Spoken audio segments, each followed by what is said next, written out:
자, 우리 늘 하던 대로 우리 하트. 제 따라하는 겁니다. 하나님, 나의 심장을 왕시에 사랑합니다. 자, 옆에 보고요. 아이 컨택하고요.夫婦끼리 보십시오. 자, 예수의 심장을 왕시를 사랑합니다. 반대편 보고요. 예수의 심장을 왕시를 사랑합니다. 고맙습니다. 우리 이달에 말씀할까요? 예수께서 그들에게 대답하셨다. 이런 부류는 기도로 쫓아내지 않고는 어떤 수로도 쫓아낼 수 없다. 마가복음 9장 29절 말씀. 예수님 기도하겠습니다. 하나님과 멀어지게 하는 것들이 떠나게 하옵소서. 앞날을 암울하게 하는 생각이 떠나게 하옵소서. 가정을 불화하게 하는 흐름이 떠나게 하옵소서. 나라와 민족을 갈라놓는 분열의 영이 떠나게 하옵소서. 예수님의 이름으로 기도합니다. 아멘. 반드시 여러분의 선포대로 될 줄 믿습니다. 고맙습니다. 오늘 사도행전과 고린도전서는 성령에 관한 이야기입니다. 제가 성령 하나님에 대한 이야기를 좀 하려고 합니다. 제가 여기 이렇게 적어놨습니다. 우리는 예수님을 믿습니다. 그러나 이 세상에 살아갑니다. 우리가 살고 있는 세상은 자본주의 사회입니다. 그리고 약육강식의 사회입니다. 여러분과 저는 예수님을 믿습니다. 그런데 천국에 사는 것이 아니고 이 땅에 살아가는 겁니다. 이 땅에. 그리고 우리가 사는 땅은 자본주의입니다. 자본주의 사회는 약육강식이 반드시 존재하는 사회입니다. 그러니까 간단하게 말하면 동물의 왕국이에요. 사자같이 힘 있는 사람들이 토끼고 사슴이 이런 거 잡아먹는 것이고, 그 다음에 약한 토끼는 늘 바들바들 떨면서 도망 다녀야 되는 겁니다. 여러분과 제가 사는 곳은 그런 세상입니다. 그래서 제가 밑에 이렇게 적어놨습니다. 흙수저, 금수저가 구분되는 세상입니다. 우리 모두 공정과 평등을 추구하지만 학벌을 묻고 부모의 직업과 재산으로 사람을 판단하는 사회에 살아갑니다. 여러분과 제가 예수님을 믿더라도 이 땅에 살고 있고, 이 땅은 자본주의고 그 속에서는 흙수저도 있고 금수저도 있습니다. 그리고 공평과 정의를 이야기하지만 사람을 판단할 때 그들이 가진 배경과 학벌로 이 사람들을 판단합니다. 제가 옛날에는 미국에 대한 착각이 있었어요. 어떤 착각이 있었냐면 미국은 제일 선진국이니까 그런 거 없겠다. 그래서 미국 가서 처음 미국 애들 만났을 때도 물어보면 원래 안 되는 건데, 제가 물어봤어요. 너희는 흑백 차별이 있느냐? 영어로 discrimination, 차별이 있느냐? 이렇게 물었어요. 그러니까 없다 그러더라고. 제가 또 착하고 순진하거든요. 또 받아들였어. 미국 와기 선진국이다. 근데 엄청 차별 심합니다. 그러니까 미국은 종교에 관해서 인종에 대해서 법이 많습니다. 그래서 가장 황당했던 건 한국인 중에서 이제 미국에 식당하는 사람이 있었는데 전화가 와서 물은 거죠. 너 우리나라 사람이냐? 남미 쪽 사람이냐? 이렇게 물었단 말이에요. 그거 갖고 고소해서 몇 천만 원 물어냈어요. 벌금으로. 그러니까 이 직업을 구하겠다고 전화한 사람이 그걸 네가 불가리아 사람인가 이런 거 물었는데, 그거 물었을 때 모욕을 받았다는 거죠. 너는 나에게 나라와 인종적으로 모욕을 줬다. 이래서 고소했는데 그 고소해서 벌금 몇 천만 원 물었어요. 그래서 제가 이게 뭐지? 이렇게 생각했단 말이에요. 그러니까 마음속으로 있는 이 차별이 너무 심하니까 법으로 계속 규제를 하는 겁니다. 그러니까 법이 심한 나라는 그게 문제가 많으니까 법을 두는 것이지, 문제가 없을 때는 법을 안 둬요. 그러니까 이 땅에는 차별과 이런 것들이 너무 많이 있습니다. 그리고 인간의 마음속에 사람을 보고 저 사람은 어떤 사람이 이렇게 판단을 해요. 야, 저 사람은 똑똑한 사람, 저 사람은 좋은 학교 나온 사람, 저 사람은 안 나온 사람, 저 사람 영어 잘하는, 부럽다. 이게 있어요. 이게 이 세상이에요.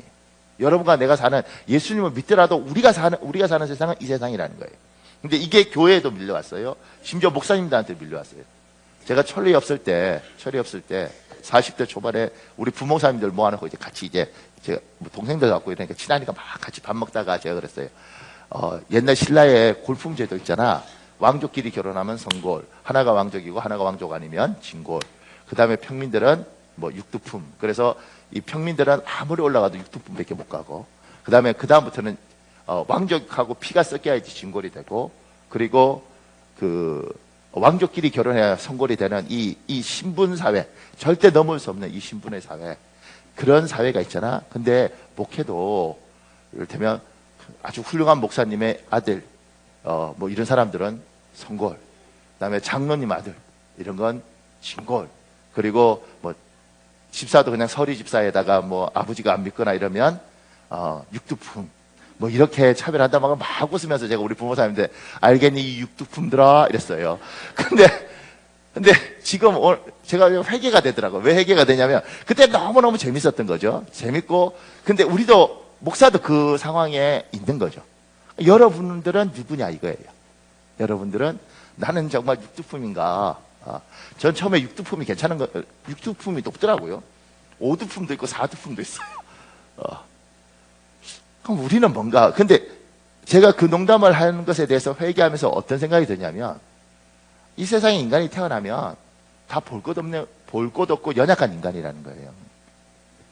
그 흙수저 같은 인간, 그 볼품없는 인간에게 예수께서 오셔서, 얘야 너는 비빌 언덕이 없지.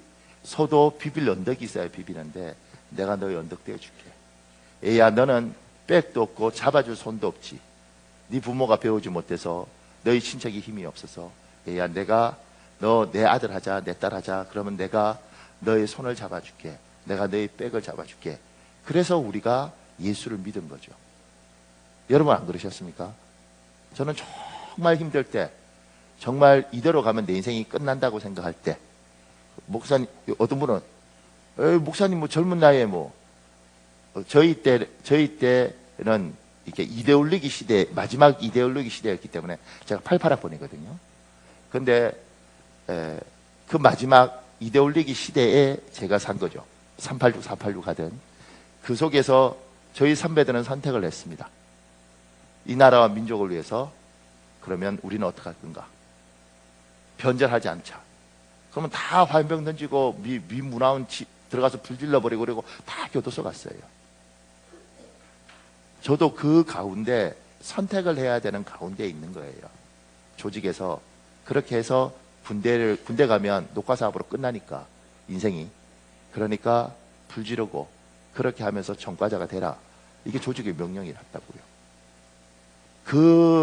내 부모가 어떻게 날 대학을 보냈는데, 우리가 어떤 촌놈인데, 근데 나라와 민족을 위해서 그런 갈등을 할 때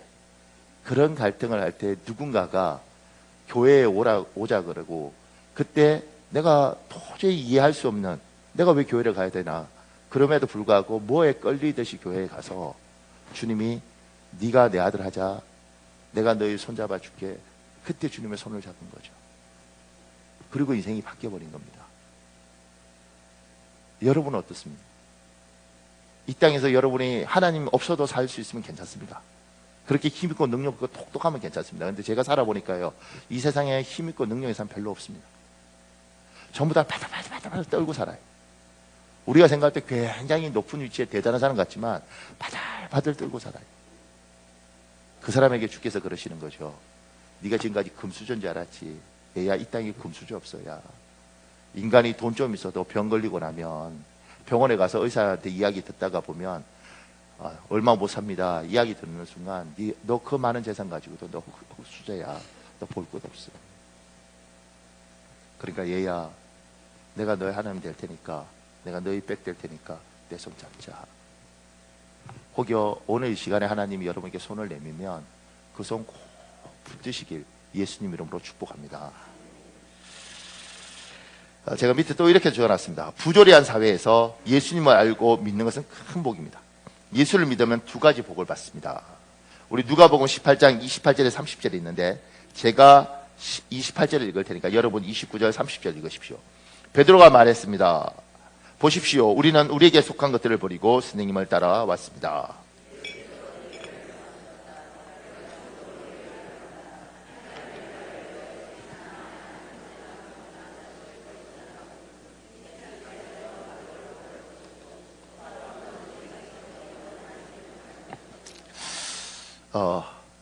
우리는 이 세상이 있고 저 세상이 있다고 믿습니다. 유물론자들 또 진화론자들은 죽으면 끝 이렇게 말하지만 우리는 이 세상이 있고 우리가 강건해서 70이나 80일 살고 나면 이 땅을 떠나면 우리의 영혼이 가서 살 영원한 세상이 있다는 겁니다. 그러니까 주께서 우리에게 두 가지 예수 그리스도를 붙들면 예수 그리스도의 손을 잡으면 두 가지 약속을 한 거죠. 하나는 죽어서 저 영원한 세상이 있는데 그 세상에서 너희가 살 것이다. 첫 번째 약속.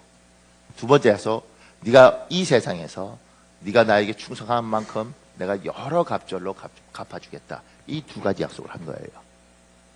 그러니까 예수 믿는 사람들이 우리 선조들은 어떤 믿음이 있었냐면 일제시대 때 6.25 때 이 땅에 아무 희망이 없는 거예요.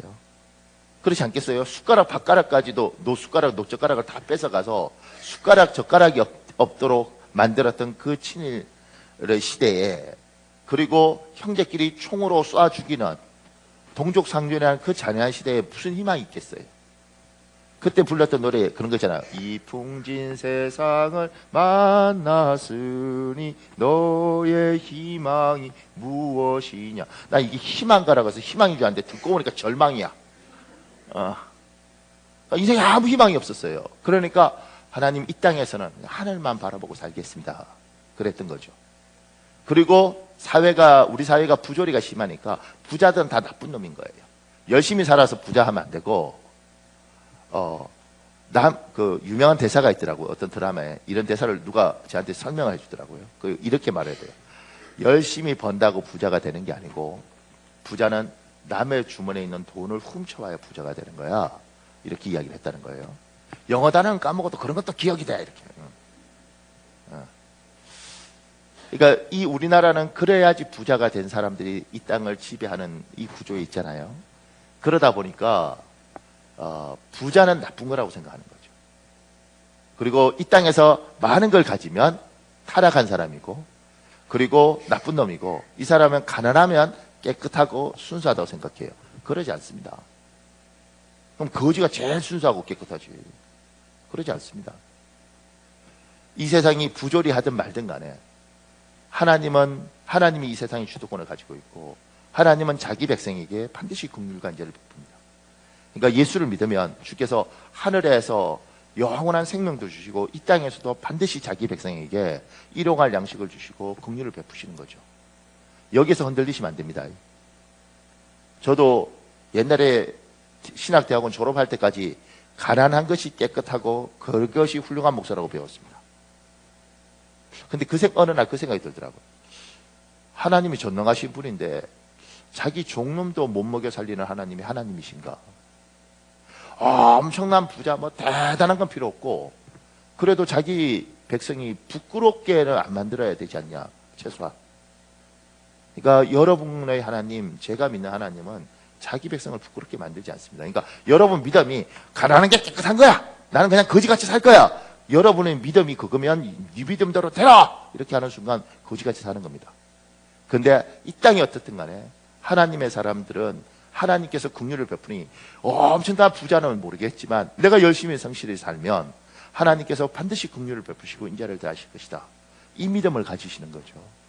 그래서 저는 우리 교회가 여러분이 지금 인생은 힘들고 어려울 수 있을지 모르지만 예수님을 믿고 말씀을 듣고 말씀대로 살려고 몸부림쳐서 5년이고 10년이고 15년이고 열심히 예수님을 믿고 온 사람들에게는 가난도 병듦도 그리고 배고픔도 없길 예수님 이름으로 축복합니다. 믿으셔야 됩니다. 그래서 여기 하형육이라는 사람이 쓴 글이 있습니다. 이 사람 굉장히 미국에서 유명한 사람인데 건축업자예요. 이렇게 이야기합니다. 사업을 시작했다. 남동생에게 선물로 받은 컴퓨터 세트 한 대가 전부였다. 당시 내 손에 현금이 한 푼도 없었다. 그런데 큰 회사를 다니다가 집차고에서 일을 하려니 말처럼 쉽지 않았다. 첫 상견은 너무나 힘들었다. 회사에서는 많은 사람들과 만난다. 그 만남에서 얻는 에너지가 있다. 그런데 차고에 혼자 있으려니 자꾸 위축되었다. 그래서 집과 붙어있는 차고의 사무실로 갈 때 정장을 하고 출근했다. 전쟁을 하는 심정으로 하루하루를 보냈다. 처음에는 아무 일도 일어나지 않았다. 하지만 나는 무리하게 남의 돈을 빌리지 말고 자기 능력껏 사업을 하라는 말씀에 순종하며 기다렸다. 그랬더니 어느 날부터인가 어마어마한 축복이 부어지기 시작했다. 첫 고객은 MBNA라는 미국의 신용카드 회사였다. 지금은 뱅크 오브 아메리카로 바뀌었는데 이 회사는 당시 비자, 마스터카드를 하는 곳으로 그 분야에서는 미국 랭킹 2위의 큰 회사였다. 그런 회사에서 당시 진행 중이던 공사의 감독을 해달라고 연락이 온 것이다. 하지만 현장 감독을 하기에는 내 몸이 온전치 않았다. 감독이라면 새벽 5시에 현장에 나가서 밤늦게까지 공사 과정을 관리해야 한다. 먼지가 풀풀 날리는 현장에서 하루 종일 일을 한다는 것은 호흡이 안정되지 않은 나로서는 엄두도 낼 수 없었다. 어쩔 수 없이 거절하려는데 내가 워커사에 다닐 때 내 손으로 고용한 친구에게서 전화가 왔다. 그는 내 밑에서는 일을 잘하는데 다른 사람하고는 맞지 않는다며 나한테 오고 싶다는 것이었다. 나는 뛸 듯이 기뻐하며 그 친구를 불러 감독으로 보냈다. 그렇게 그 프로젝트를 하면서 공사를 담당하는 총책임자와 이야기를 나눌 기회가 있었는데 그가 내게 설계건을 하나 맡겼다. 주차장과 오피스 빌딩을 함께 설계해야 하는 일이었다. 상당히 큰 프로젝트였기 때문에 여러 건축가들이 모여서 함께 회의를 했는데 중요한 회의 때마다 그 총책임자는 나를 참석시켰다. 좀 의아하긴 했지만 나로선 그 자리를 거절할 이유가 없었기 때문에 부를 때마다 참석해서 열심히 의견을 내기도 하고 회의 모습을 지켜보기도 했다. 그렇게 3개월의 프로젝트가 이루어지는 동안 3년이 지나갔다. 어느 날 내게 일을 준 회사의 회장 비서로부터 전화가 왔다.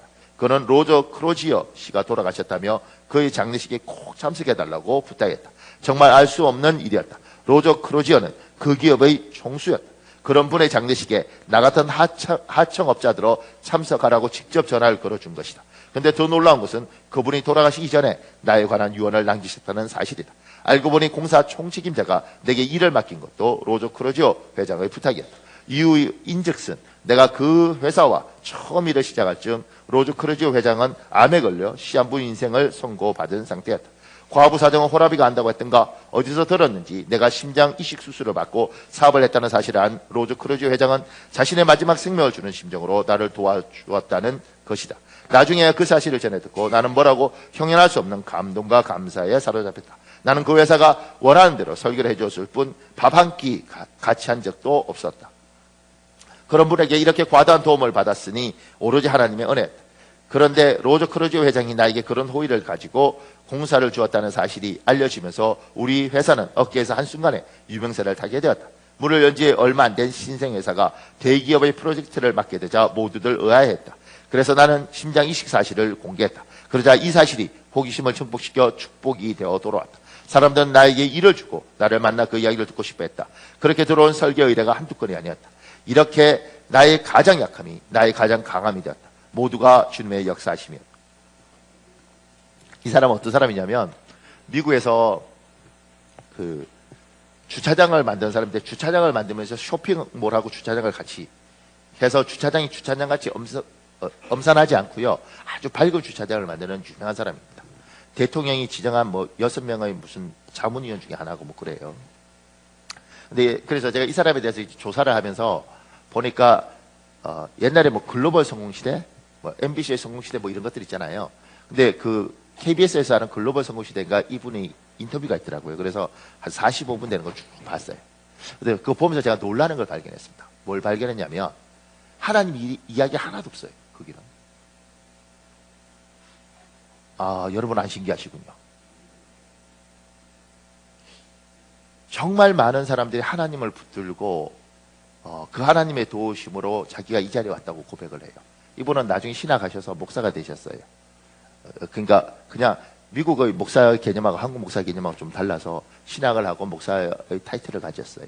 그렇지만 이게 주 업무입니다. 그래서 이렇게 건설회사 회장하면서 이렇게 살고 있는데 이 사람이 그러니까 나중에 신학에서 목사 안수까지 받았으니 얼마나 그 인생에 하나님에 대한 이야기가 많겠어요. 그런데 그 이야기는 하나도 안 하고 다 잘라놨더라고요. 그리고 제가 참 이 대한민국 방송을 보면서 언젠가 이렇게 책임자가 있으면 뭐 내하고 만나줄 일 없지만 만나게 되면 제가 참 한국 방송 불공평해요. 당신들은 정의를 이야기하는데 정의롭지 않아요.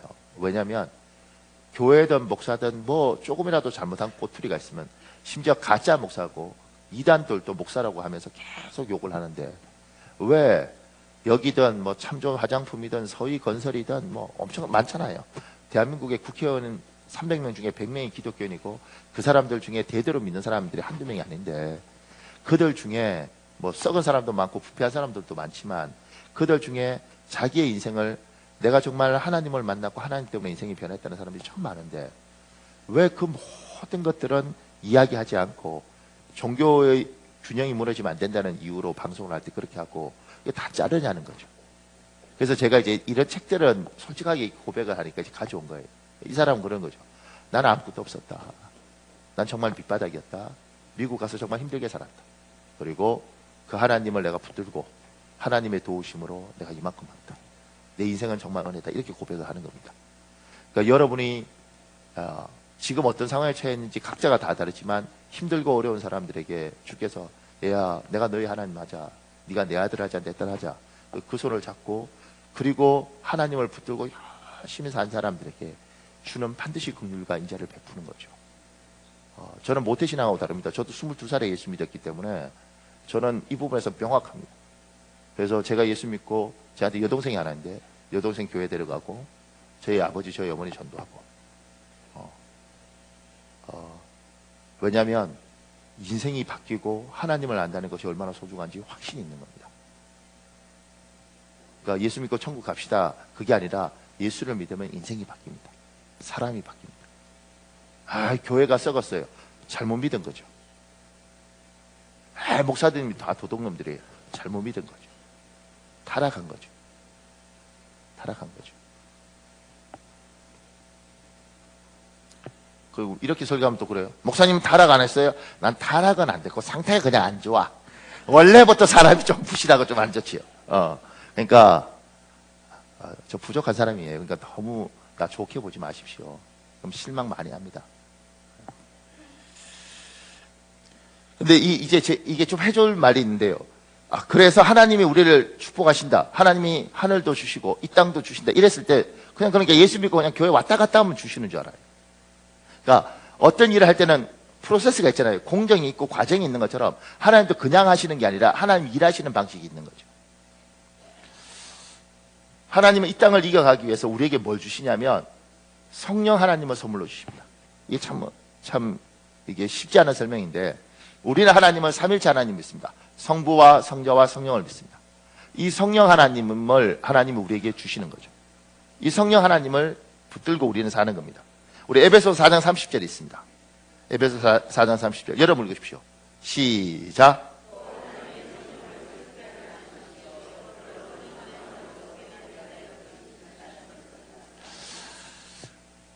여러분 성령 하나님은 인격을 가진 존재이십니다. 그리고 그분은 근심도 하시고 슬퍼도 하시고 기뻐도 하시고 아파도 하십니다. 하나님이 우리에게 성령을 주시면서 그 성령님은 때로는 우리에게 아프다 얘야. 나는 네가 그러지 않았으면 좋겠다. 이렇게 하시는 거예요. 얘야 네가 그렇게 하는 것들은 내가 너무 속이 상한다. 그것 예쁘지 않다. 하나님 그렇게 말씀하시는 거예요. 그러니까 여러분과 내가 믿는 하나님, 그 하나님이 그냥 막연하게 있는 것이 아니라 성령을 주시고 그 성령이 우리와 함께 하시면서 우리 인생을 만들어 가시는 겁니다. 우리 사도행전 8장 29절에 있습니다. 오늘 읽었던 것 중에 제가 3번역으로 가져왔습니다. 여러분 읽으십시오. 시작.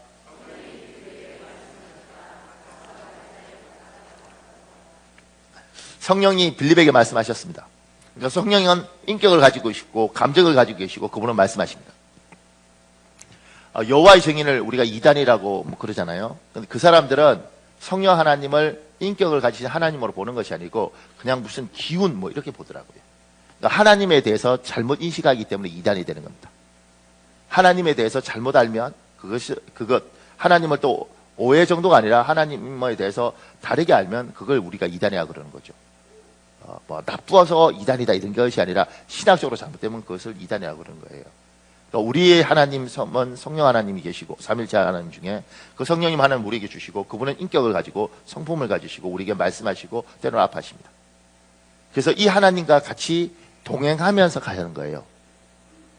예수 믿는 사람들은 이 하나님과 더불어 함께 가면서 이 하나님의 인격과 내 인격이 같이 교제하면서 내가 하나님의 사람이 되는 거예요. 그러니까 신앙이 잘못되면 어떻게 되냐면 이 하나님이 나의 인격이 이런 건 상관없고 이 하나님은 그냥 나를 그냥 하고 싶은 대로 하시는 거예요. 그러니까 예수를 믿고 이상한 사람들이 생기는 이유가 뭐냐면 이 하나님에 대한 오해를 하니까 이 하나님 와서 가! 이 다물아! 뭐 이렇게 하는 하나님인 줄 아는 거죠. 꼭 그 유치원 애들, 초등학교 1학년짜리 애들, 말 안 듣고 이런 애들 이렇게 있을 때 무서운 선생님이 야 이 희기! 이렇게 해서 막 어이구 무서워! 이렇게 하나님을 만들어버려요. 그렇지 않습니다. 하나님은. 제가 만난 하나님, 제가 아는 하나님, 성경이 말하는 하나님은 하나님 그러세요. 얘야 나는 네가 그러지 않았으면 좋겠다. 얘야 그렇게 되면 많이 힘들어진단다. 네가 그걸 선택하면 어쩔 수 없지만 얘야 난 네가 안 그랬으면 좋겠단다.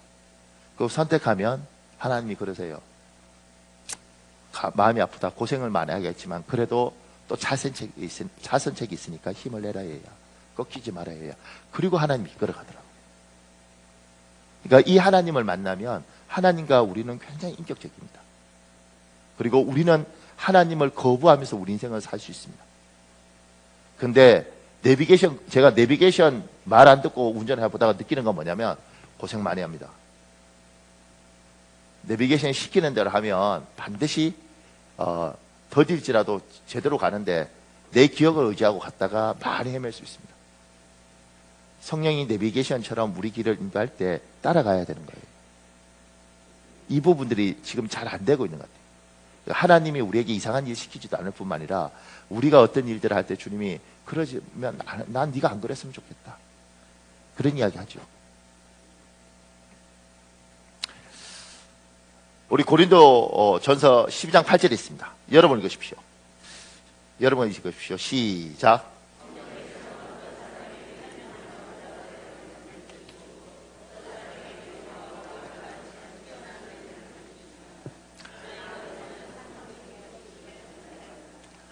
이 성령이 우리에게 오셔서 그냥 있는 것이 아니라 우리가 부족할 때 하나님 내가 너무 지혜가 부족해요. 그러면 지혜를 주시고 하나님 내가 너무 힘이 부족합니다. 힘을 주시고 예, 하나님 나에게 사람이 필요합니다. 하나님 사람을 주세요. 그래서 하나님과 더불어 이렇게 같이 가는 겁니다. 이게 신앙입니다.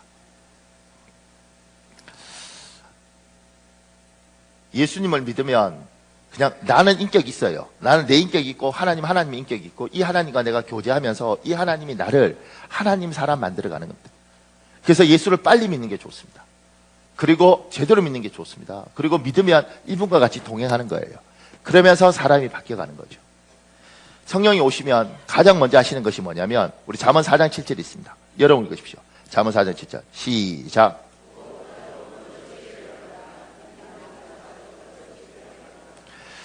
하나님이 우리에게 오시면 가장 먼저 하시는 일들 중에 하나가 뭐냐면 지혜를 주시려고 노력을 하세요. 그러니까 여러분과 내가 신앙생활 하면서 잊지 말아야 될 건 우리는 인격이 있어요.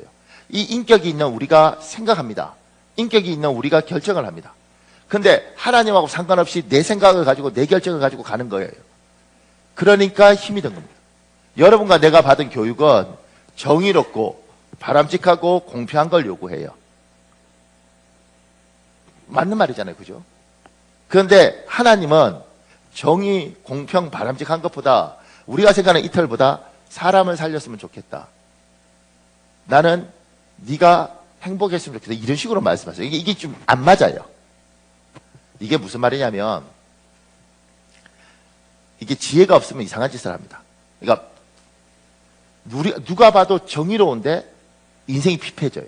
예를 들면 제가 부목사일 때 이제 사역을 막 하면 우리도 지금 주일날 점심 먹잖아요. 그러니까 사역 막 하다가 밥 때 다 돼갈 때 이제 애들 보내고 이렇게 해서 가면 뭐 맛있는 음식이 뭐 다 먹고 음식이 얼마 안 남았잖아요. 그러면 제가 제일 마지막에 남은 뭐 정말 찌끄러지 같은 음식들을 먹는 거예요. 이렇게. 그리고 또 빨리 가서 사역을 해야 되니까. 그래서 이제 가면 구두선이라는 권사님이 계셨는데 그 주방 담당이거든요. 그분이 이제 밥을 이렇게 차려줄 때마다 그러시는 거예요. 아, 목사님 남은 게 얼마 없어서. 그러면 제가 괜찮아요. 성도들 잘 먹고 맛있게 먹고 우리야 그냥 남은 거 먹으면 되죠. 이렇게 생각했어요. 얼마나 아름다운 목사예요. 성도는 맛있게 먹고 나는 찌끄러지 먹고 그래서 성도가 잘 살아야지. 이렇게 아름다운 목사잖아요. 그죠? 난 그렇게 생각했어요.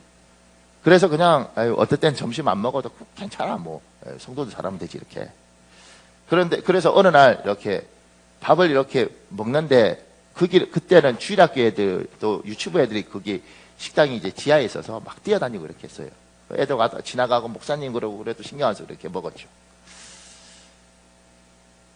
근데 어느 날 내려갔는데 상이 늦게 내려갔는데 상이 거하게 차려져 있고 이렇게 덮어져 있는 거죠. 제가 이거 뭐예요? 그러니까 목사님 드시라고 제가 따로 챙겨놨다는 거예요. 맛있게 먹었어요. 그 다음에 갔는데 또 그렇게 돼 있는 거죠. 기분이 좀 안 좋더라고. 뭐가 안 좋냐면 나만 목사가 좀 특별 대우 받는 것 같고, 그 다음에 권사님이 일부러 탁 빼서, 그래서 제가 권사님한테 권사님 안 그랬으면 좋겠다고. 안 그랬으면 좋겠다고. 왜냐면 목사를 자꾸 특별 대우하는 것 같고, 이게 좀 나도 불편하다고. 권사님 그냥 내 거 따로 챙기지 말고 내가 와서 음식 있으면 먹고 없으면 안 먹고, 그 다음에 그냥 이렇게 간단하게 그냥 김치 하나로 이렇게 먹으면 되죠. 이렇게 했다고요. 근데 그 권사님이 그러더라고. 목사님 잘못하고 있다고. 막 이렇게. 아씨 뭐 내가 따로 차려달라고 그러나? 목사님 잘못하고 있다고. 그러면 안 된다고 목사님. 그 재밌는 말이었어요. 그때 기억나는 게. 내가 목사님 좋아서 차려주는지 아냐고. 더 놀라. 그럼 뭐야 이거. 이거 굉장히 황당하죠. 뭐요 그러면. 권사님 그러더라. 목사님 여기 애들 보여요? 그러니까 막 유치부 애들 있잖아요. 막 이렇게 정신없이 다니는데 애들은 놀라운 게 뭐냐면 장난치면서도 봐요. 애들은요 희한한 게 이상한 짓 하면서도 봐요. 그게 애들의 속성입니다. 그래서 애들은 이렇게 스펀지에 물 묻듯이 지나가고 이렇게 하면서 이렇게 몸속으로 뭐가 들어가는 거죠. 그래서 내가 밥상에서 말 조심하라 그러고 애들한테 텔레비나 이런 것도 조심해서 보여주는 게 애들은 그냥 봐요. 그러면서 그분이 그러다. 애들 보냐고. 목사님 쟤들 중에 목사 될 사람, 목사 될 놈들이 있을 거라는 거죠. 그때 내가 봤어요. 목사가 놈이구나 이렇게. 목사 될 놈이 있을 거라. 왜 그 목사 될 놈들이 있을 거라는 거지. 그런데 걔들이 딱 보면서 목사는 맨날 맛없는 것만 먹구나. 목사는 맨날 거지같이 사는구나. 한 목사 안 되겠다. 이게 아니지 않냐고. 쟤들이 지나가다가도 목사 좋은가 봐. 소망을 품고 그래 주위에 종놈들이 나올 거 아니냐고. 왜 종은 항상 놈이야. 그런데 제가 그 이야기 가만히 들으면서요. 지혜라는 것들은 뭐냐면 옳고 그름을 이야기하는 것이 아니라 지혜는 사람을 살리더라고. 맛있게 먹는 나도 살고 애들도 살고 찾아주는 권사님도 살아요. 이러면 죽지. 누군가가 참 목사만 특별하게 대우하네.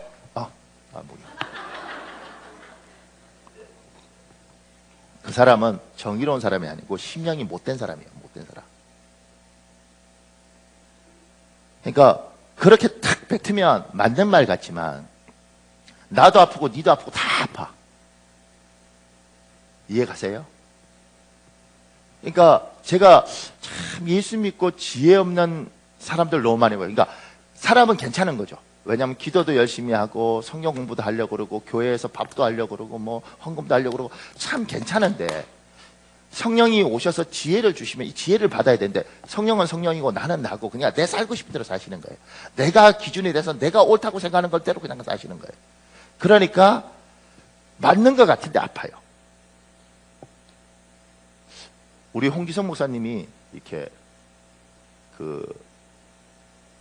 어렸을 때 충격을 받은 게 있더라고요.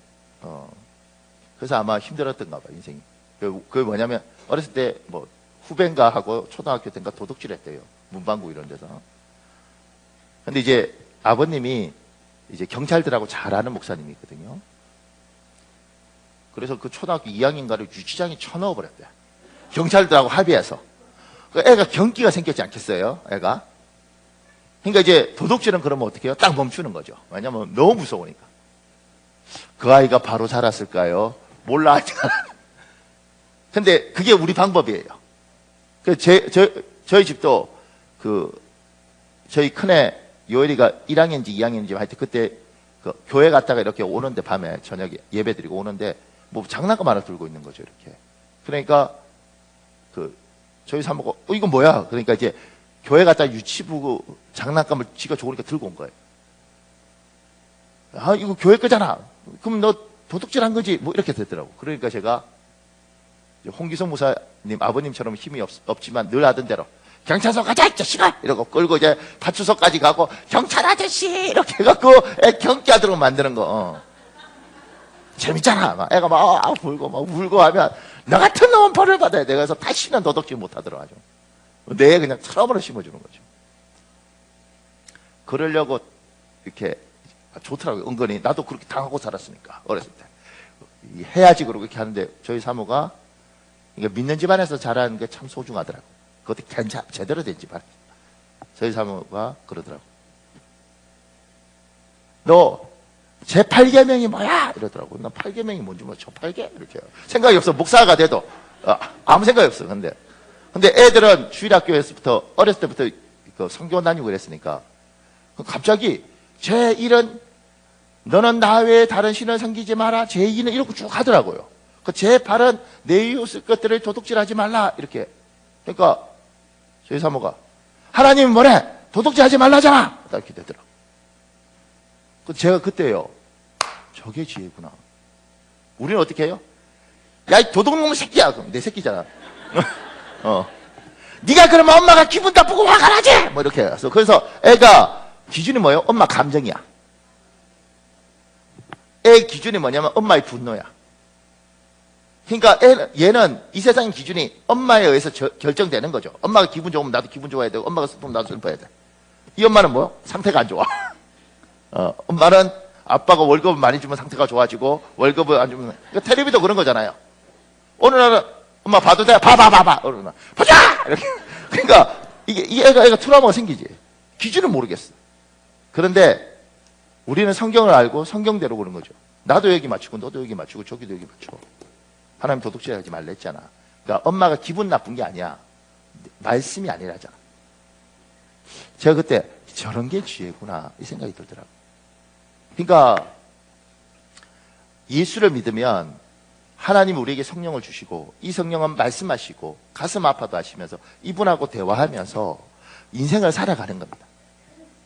그러니까 빨리 예수를 믿어야 되고 믿을 때 제대로 믿어서 내가 하나님 앞에 이런 지혜를 가지고 이렇게 하나씩 둘씩 살아가는 거예요.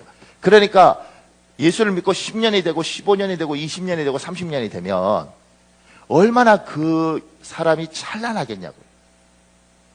70, 80쯤 되면 그 사람의 영혼이 얼마나 예쁘겠냐고. 왜냐하면 하나님이 주는 지혜를 받아서 사는 사람이잖아요. 말 한마디 하나도 그 사람이 하면 그 주위에 사람이 모이고 그 주위에 저 어른하고 이야기하면 정말 좋아. 저 어른하고 이야기하면 참 많은 것들이 위로가 돼. 이렇게 되잖아요. 근데 우리는 제대로 못 살았으니까 어떻게 돼요? 어휴, 조 권사님 그들이면 큰일 나 이렇게 돼. 아유, 나이 드시면 그냥 교회 조용히 있어야지. 아유, 자꾸 낯쓰시면 안 돼. 이렇게 가요. 왜 그럴까요? 그러니까 예수를 믿어도 그냥 교회를 다니면서 신앙생활을 했지 하나님과 교제하면서 이 성령을 주셨으니까 이 성령을 통해서 지혜를 받아서 이런 걸 배워가는 거죠. 저도 옛날에 뭐 모르고요. 청년들 이렇게 보면 그냥 하게 되더라고. 너 남자친구 있어? 이렇게. 내가 나중에요.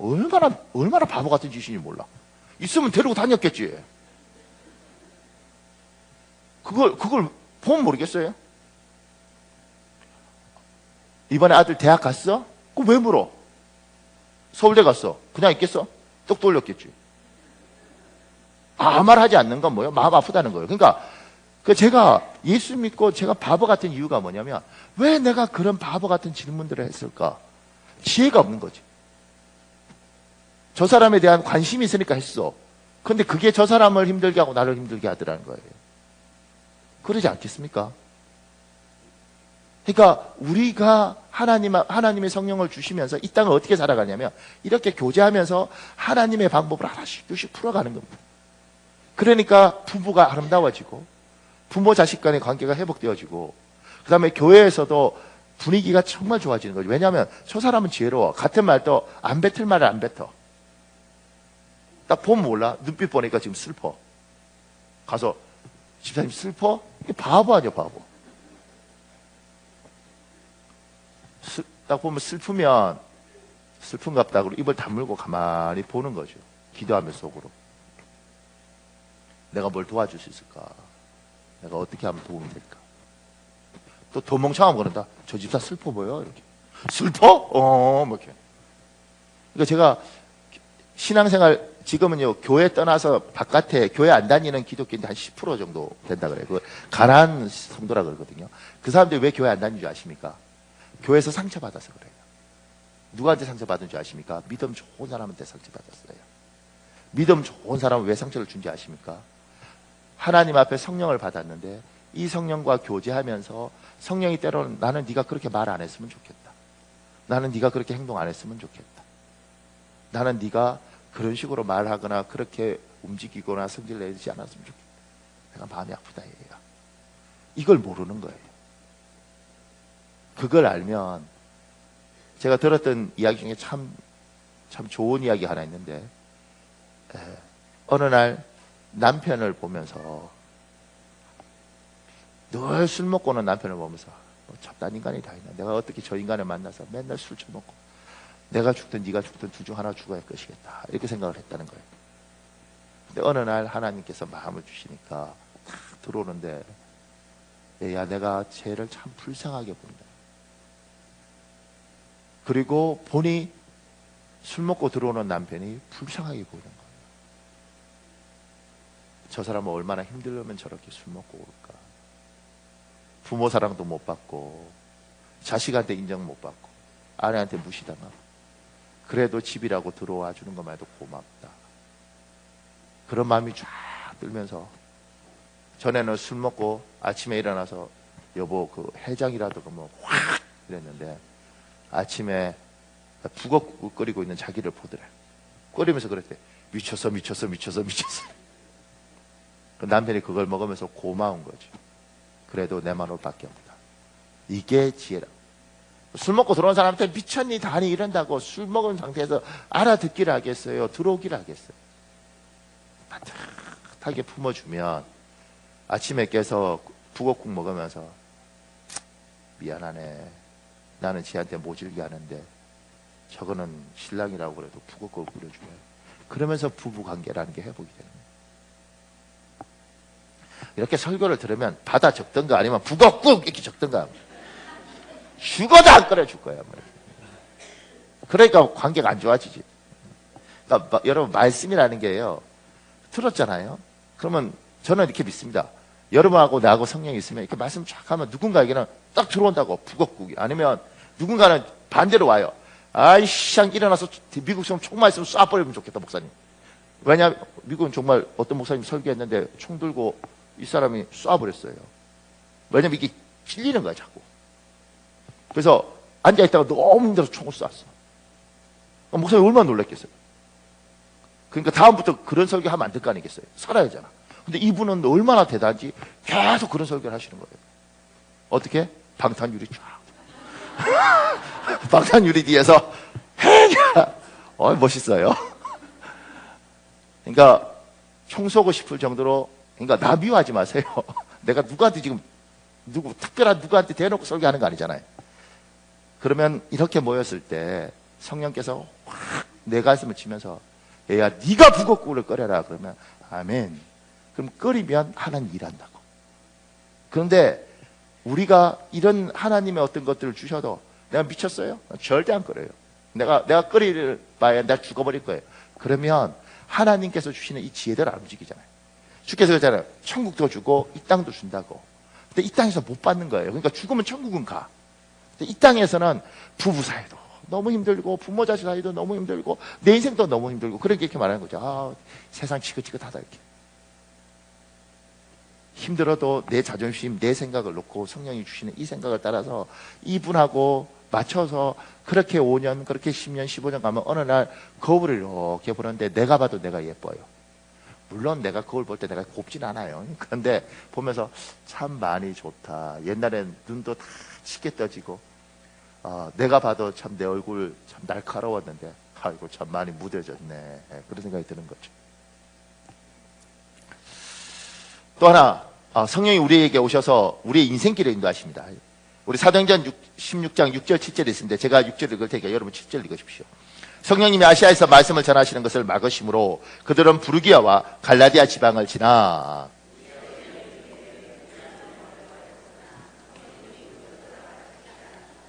성령께서 우리 길을 하나하나 인도하셔요. 그러니까 성령이 이끄는 대로 가셔야 됩니다. 저항하시면 안 됩니다.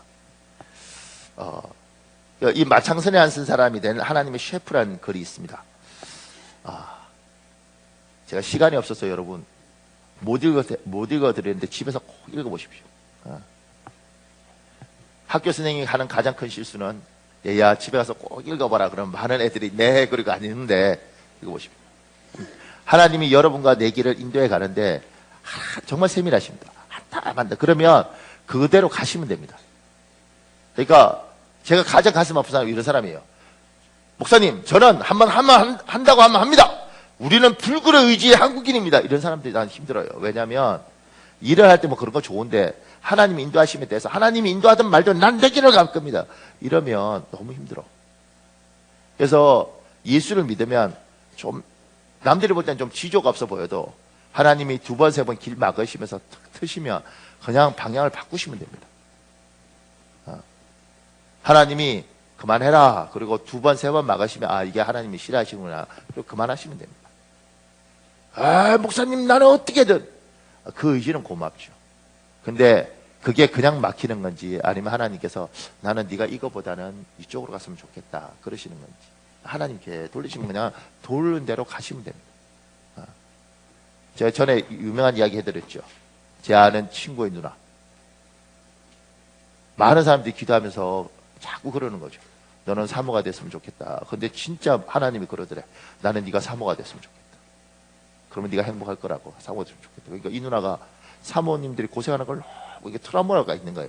너무 많이 보니까 안 믿는 남자한테 아무한테나 시집을 가버렸어요. 왜냐면 사모 되기 싫으니까 내가 안 믿는 놈하고 그냥 사는 것이 사모보다 좋지 않겠냐. 그래서 아무한테 가버렸어요. 하나님 놀랍습니다. 이놈이 잘 안 믿고 살다가 어느 날 지나가다 친구 따라서 부흥에 갔다가 불 받아버렸네. 그래서 오더니만 하나님 나 목사래요. 그래서 결국 사모하잖아요. 그러니까 그때 그냥 좋은 후보감들 많을 때 그냥 갔으면 좋았을 걸. 버티다가. 그리고 이 성령이 우리에게 오시면 이 성령은 우리에게 기도를 시키십니다. 그러니까 여러분 하나님이 여러분에게 기도의 감동을 주면 기도해야 됩니다. 기도해야 됩니다. 그러니까 제가 늘 가족을 위해서 기도해라 이런 이야기해요. 그러니까 제가 우리 사모한테 요새 기도하는 것 중에 가장 많이 하는 기도가 뭐냐 이러니까 제가 뻘짓 안 하고 자기만 사랑하기 위해서 기도하더라고요. 정말요. 근데 더 놀라운 건 어느 날 이렇게 어저께 무슨 알탕인가 뭐 밥 먹다가 이렇게 보는데 갑자기 저도 모르게 저희 사모한테 여보 사랑해. 알탕 먹다가 갑자기 예뻐 보여. 그래서 내가 이게 기도빨인가 김홍만에 산 사람이 쓴 성령 기도라는 책에 이런 내용이 있습니다. 신자는 성령의 도우심을 입어 기도할 수 있습니다. 성령은 우리의 마음에 임하여 간구하십니다. 그래서 성령을 간구의 영이라고 부릅니다. 성령의 간구로 신자는 하나님께 간절히 기도하게 됩니다. 로마서 8장 15절 갈라디아서 4장 6절과 같이 성령은 우리가 하나님을 아버지라 부르짖게 하십니다. 성령은 우리가 반드시 기도해야 할 것을 기도하도록 마음의 감동을 주십니다. 즉 성령은 우리가 간구하도록 하시고 우리의 간구가 하나님께 상달되도록 하십니다. 그래서 성령의 간구와 그리스도의 간구는 우리에게 모두 필요합니다. 그중 성령의 간구는 우리를 기도하게 만드는 직접적인 도움입니다. 성령은 구원과 관련된 주요하고 필수적인 것을 가르쳐 주십니다. 그리고 무엇을 기도해야 할지 어떤 표현으로 기도해야 할지 가르쳐 주십니다. 성령의 간구로 우리는 하나님께 합당한 기도를 드릴 수 있습니다. 성령의 간구가 더욱 필요한 이유는 성령께서 죄와 영적 침체에 빠진 영혼을 뒤흔들어 기도하게 만드시기 때문입니다. 성령은 우리의 영혼을 깨우치시는 불입니다. 때로는 신자도 죄에 빠집니다. 이때 성령은 우리를 회개하게 하시고 갱신시키십니다. 다윗은 회개의 기도를 하며 자기의 죄를 인정하고 용서를 구했을 뿐 아니라 자기 속에 정한 마음을 창조하시고 정직한 영을 새롭게 해달라고 기도드렸습니다. 즉 죄에 빠진 자신의 영혼을 성령께서 회개시키시고 갱신시키기를 구한 것입니다. 마찬가지로 신자가 영적으로 무뎌졌거나 영적 침체에 빠졌을 때 성령께서는 그를 다시 생동감 있게 만드십니다. 성령을 불로 비유하는 이유가 있습니다. 성령은 우리에게 빛과 열을 주시기 때문입니다. 성령은 영적으로 죽은 우리를 살리시고 기도하도록 영혼을 뒤흔드십니다. 그래서 성경은 성령의 역사를 바람으로 묘사합니다. 성령의 간구는 신자의 심령을 더욱 간절하게 만듭니다. 이때 신자는 말로 표현 못할 기도까지도 그 영혼으로 간절히 하나님께 호소하게 됩니다. 한나의 기도는 그 음성을 알아들을 수 없지만 영혼에 호소하는 간절함이 있습니다. 엘리 제사장은 그가 취한 줄 알았지만 나는 마음이 슬픈 여자라 포도주나 독주를 마신 것이 아니니 여호와 앞에 내 심정을 통한 것뿐이었습니다. 한나의 기도는 성령께서 도우시는 기도였던 것입니다. 성령을 받으면 하나님 반드시 기도시키십니다. 기도할 마음을 주십니다. 순종하고 기도하셔야 됩니다. 그 기도가 어떤 기도인지 모를지라도 하나님이 기도하라 그러면 그 기도의 자리를 비우면 하나님은 기도를 통해서 반드시 일하십니다. 우리가 지금 찬송을 하나 해야 되는데 찬송하기 전에 성령에 관한 이야기를 조금 더 하겠습니다. 그런데 제가 이렇게 말할 때 목사님 그러면 나도 교회를 다녔는데 성령을 어떻게 받을 수 있습니까? 성령은 어떻게 체험할 수 있습니까? 제가 우리 사도행전 2장 38절에 있습니다. 여러분 읽으십시오. 사도행전 2장 38절 시작.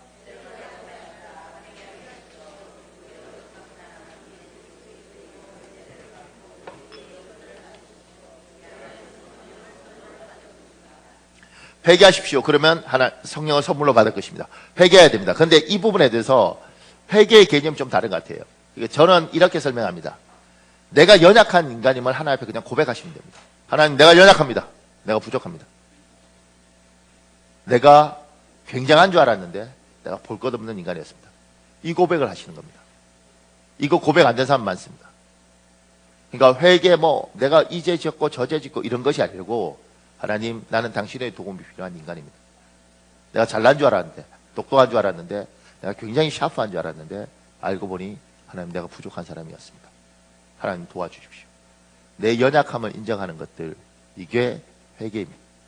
그리고 그렇게 자기의 연약함을 인정하는 사람들, 그래서 제가 실수했습니다. 그래서 제가 범죄했습니다. 그래서 제가 엉뚱한 짓들을 했습니다. 하나님 용서해 주십시오. 그 사람에게 성령을 주신다는 거죠.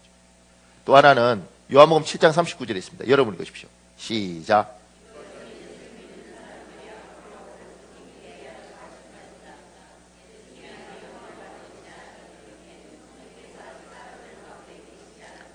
예수님을 믿는 사람에게 성령을 주시는 겁니다. 그래서 예수 그리스도를 나의 하나님, 나의 주님으로 받아들이는 겁니다. 예수님, 이제 내 인생의 주도권을 주님께 드리겠습니다. 주님이 나의 하나님이 되십시오. 이 주도권 안 드리는 사람 많습니다. 교회를 다니지만 인생의 주도권은 내가 쥐고 딱 있습니다. 그러니까 내 하고 싶은 대로 해요. 그러면 제가 100% 다짐합니다. 반드시 고생합니다. 인생의 주도권을 주게 드리면 주님이 내 인생을 인도해 갈 것에 대해서 그게 그냥 저분이 자기 하고 싶은 대로 하시는 게 아니에요. 충분히 저분하고 대화할 수 있고 내 의견을 말할 수 있습니다. 그리고 인생에서 주께서 때로는 네가 좋은 거라면 그렇게 했으면 좋겠다. 근데 얘야 나는 이랬으면 좋겠다. 그렇게 의논하면서 가는 거죠. 그리고 누가복음 11장 13절에 있습니다. 여러분 읽으십시오. 시작.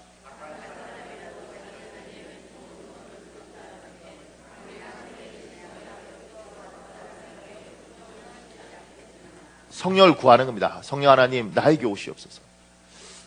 제가 참 귀한 고백 하나 들었는데 그러더라고요.